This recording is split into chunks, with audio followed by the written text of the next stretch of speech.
Radhe Radhe. My channel में आपका स्वागत है। आज की इस वीडियो में आप सीखेंगे मैट्रिक्स क्या है। एक्चुअली ये इंट्रोडक्टरी एक तरह से वीडियो है मैट्रिक्स के लिए। तो मैट्रिक्स, देन उसका order and then general form of a matrix. Okay, तो चलिए हम शुरू करते हैं। और उससे पहले ये मैं आपको बताना चाहूँगी कि ये मैट्रिक्स का फर्स्ट वीडियो है एंड इस पर मैं प्लेलिस्ट बनाऊँगी और मैट्रिक्स के जो और टॉपिक्स होते हैं जैसे रैंक हैं और कॉम्प्लेक्स मैट्रिसेस हैं, आइगन वैल्यूज़ हैं और भी जितने टॉपिक्स हैं, I will try my best कि मैं उन टॉपिक्स की वीडियोस इसमें अपलोड करूँ। ओके, तो चलिए अब स्टार्ट करते हैं। मैट्रिक्स क्या है? Matrix it is an arrangement of numbers in a rectangular array of m rows and n columns. Rectangular की हम बात कर रहे हैं। देखिए, जैसे एक रेक्टेंगल होता है तो रेक्टेंगल में आप जानते हो कि जो सामने जैसे ये लेंथ है तो ये वाली साइड और ये साइड, इन दोनों की जो लंबाई होती है, लेंथ होती है, वो सेम होती है ना। ऐसे ये जो साइड्स होती हैं इनकी भी जो लेंथ होती है, अगर हम इनको नापें तो दोनों क्या होती हैं, सेम होती हैं। तो ये प्रॉपर्टी होती है रेक्टेंगल की।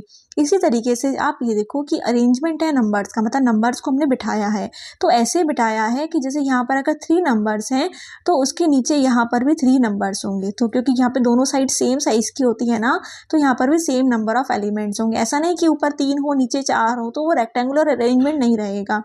ठीक है, तो ऐसे जब हम हॉरिजॉन्टली मूव करते हैं तो हम उसको रोज बोलते हैं और नंबर ऑफ एलिमेंट्स उनमें सेम होते हैं।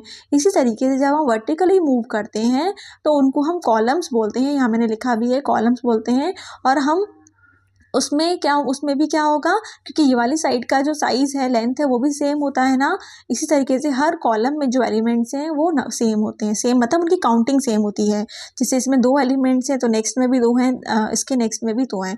तो each column has same equal number of elements. Okay, तो आप देख सकते हैं यहाँ पे रोज कौन कौन सी है, 1 2 5 एंड अनदर इज 3 4 6। तो हॉरिजॉन्टली जब मूव करेंगे आप, then you will get rows and when you will move vertically, जब वर्टिकली मूव करते हैं then you will get columns. तो कॉलम कौन कौन से हैं, 1 3 then 2 4 and then 5 6। So we can say that there are 2 rows and 3 columns. ठीक है, तो ऑर्डर अभी हम सीखने वाले हैं, उसके लिए हमें पहले ये पता होना चाहिए कि किसी मैट्रिक्स में कितने रोज हैं और कितने कॉलम्स हैं।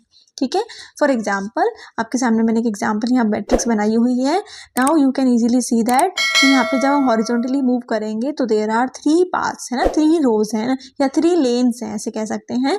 तो में जो रोज हैं उनकी काउंट कितना हो गया, 3। तो देयर आर 3 रोज। सिमिलरली जब हम वर्टिकली मूव करेंगे तो आप देख सकते हो कितने रास्ते गए हमारे, 3 है ना। तो देयर आर 3 कॉलम्स। ठीक है, तो 3 rows and 3 columns are there in matrix, in this matrix.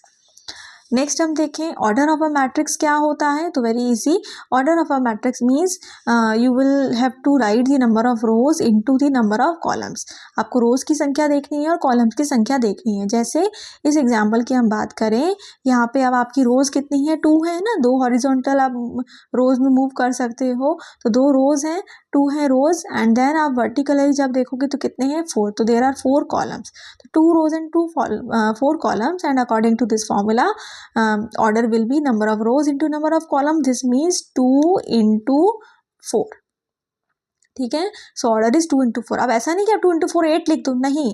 तो आप इसको 2 into 4 का मतलब ये रिप्रेजेंट कर रहा है कि 2 जो है नंबर ऑफ रोज है और 4 जो है नंबर ऑफ कॉलम्स है। ठीक है, क्योंकि देखो कई बार आपको हो सकता है कि सिर्फ ऑर्डर पता हो कि there is a matrix of order 3 cross 4। Matrix आपके सामने नहीं है तो 3 क्रॉस 4 से आपको ये आइडेंटिफाई करना है कि उसमें 3 रोज एंड 4 कॉलम्स हैं। ठीक है, इसी तरीके से हम इनको अलग अलग ऐसे लिखते हैं। और एक और चीज, हम इसको 2 क्रॉस 4 या कई बार इसको लोग ऐसे बोलते हैं 2/4। तो ऐसे भी अगर बोलते हैं 2/4 तो then it's fine, but 2 cross 4 मुझे ज़्यादा अच्छा लगता है, बट 2/4 भी ये बोला जाता है। ठीक है, एक और बात कि यहाँ तो रोज और कॉलम्स का नंबर डिफरेंट था। मान लीजिए आपके पास एक ऐसी मैट्रिक्स होती जैसे मान लो 2 1 3 4, यानी कि इस मैट्रिक्स का जो ऑर्डर है वो कितना है, 2 क्रॉस 2 है ना। तो 2 क्रॉस 2 बोलेंगे, इसको 2/2 भी बोल सकते हैं, जैसे मैंने भी आपको बताया। और एक और नया मैं क्या आपको बताना चाह रही हूँ, क्योंकि ये संख्या दोनों सेम है, रोज एंड कॉलम्स का नंबर सेम है ना, तो 2 क्रॉस 2 या 2/2, 2/2 ना बोल के इसको सिंपल ऐसे भी बोलते हैं कि it is a matrix of order 2।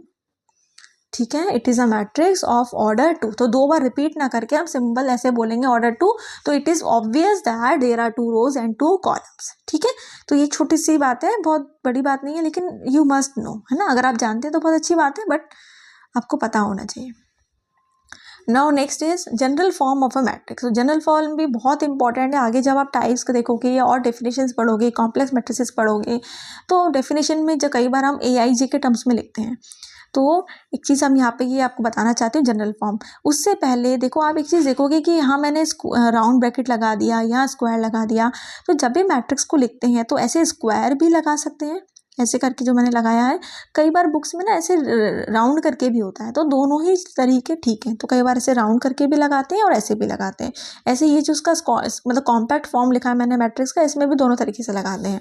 तो कुछ लोग तो क्या करते हैं, जैसे जो यहाँ लगाते हैं वो यहाँ लगाते हैं। तो जैसे मैंने यहाँ लगा दिया, तो अगर मैं ऐसे भी लगा सकती हूँ। मैं एक बार एक्सप्लेन कर देती हूँ। आपको पता है कि ए का ऑर्डर है m क्रॉस n, जैसे यहाँ पे m क्रॉस n लिखा है ना, तो ऑर्डर बताने के लिए लिखते हैं। तो ए का ऑर्डर m क्रॉस n है, तो मतलब m रोज होंगी। तो m रोज होंगी तो मतलब इसमें हमें क्या करना होगा, जैसे आप देखो यहाँ क्या लिख रहा है, A11 A21 A31 AM1, तो 1 से लेके m तक जा रहा है। क्यों जा रहा है, किस में जा रहा है, हम ऐसे जब जा रहे हैं तो हम मूव तो कॉलम में कर रहे हैं, वर्टिकली जा रहे हैं, पर चेंज क्या हो रहा है, रो चेंज हो रही है। ये एलिमेंट फर्स्ट रो में था, अगला वाला सेकंड में था, ये वाला थर्ड में था, ये वाला m वाली में, तो रो चेंज हो रही है। तो रो है कितनी, m है, इसीलिए ये नंबर चेंज हो रहा है आगे वाला। ठीक है, अब अगर हम ऐसे हॉरिजॉन्टली मूव करते तो मूव तो हम रो में कर रहे हैं, लेकिन किसी एक फिक्स रो में कर रहे हैं ना, तो रो का नंबर फिक्स है। तो आप देख सकते हो रो में देखो यहाँ 1 1 1 सब में लिखा है, तो रो का नंबर फिक्स है। तो इससे आप ये आइडेंटिफाई कर सकते हो, जो ये सब्सक्रिप्ट में नंबर 2 लिखे हैं, जो या इंडेक्स इसको बोलूँ मैं, तो जो फर्स्ट इंडेक्स है, फर्स्ट नंबर है, इट इज़ रिप्रेजेंटिंग रो।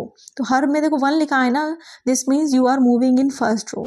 अगले में देखो फर्स्ट इंडेक्स जो है 2 2 2 है, this means you are moving in second row. ठीक है, तो एक पर्टिकुलर रो में आप घूम रहे हो, मूव कर रहे हो, लेकिन चेंज क्या हो रहा है, रो तो फिक्स हो गई। What is changing here, only the column is changing. तो क्या चेंज हो रहा है, यहाँ पे कॉलम चेंज हो रहा है। तो कॉलम का इंडेक्स कौन सा है, सेकंड वाला। तो यहाँ पे फर्स्ट कॉलम था तो 1 आया, यहाँ सेकंड कॉलम था तो 2 आया, इधर 3 कॉलम था तो 3 आया, थर्ड कॉलम था।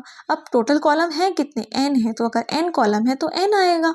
ठीक है, तो इस तरीके से हम इसमें जो सब्सक्रिप्ट है उसमें लिखते हैं। Keep in mind, the first is representing the row and the second is representing the column. Okay, उसकी और प्रैक्टिस के लिए मैंने एक एग्जांपल लिया है जिससे आपको अच्छे से समझ आ जाए। जैसे देखिए, आपके सामने एक मैट्रिक्स हमने मैंने लिखी है। अब आप देखो, अगर मैं आपसे पूछूं A13 बताओ, तो यू नो दैट कि first is representing row, means first row, third 3 मतलब थर्ड कॉलम। तो फर्स्ट रो का थर्ड एलिमेंट या थर्ड कॉलम में जाना है, तो फर्स्ट रो में गए और third column, first second third, है ना, या फर्स्ट रो का थर्ड एलिमेंट, तो this is equals to 3।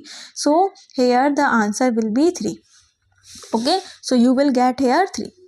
Next is A32, so 3 is representing row and 2 is column, so you have to move in third row and second column। तो third row का second column या second element, तो third row ये वाली है, second element कौन सा है 5, तो क्या आ जाएगा यहाँ पे 5।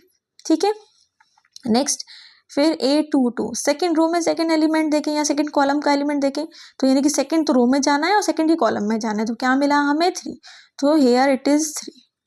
ठीक है, फिर A21, तो सेकेंड रो में फर्स्ट एलिमेंट, तो this is equal to 8, so you will get here 8। ठीक है, फाइन।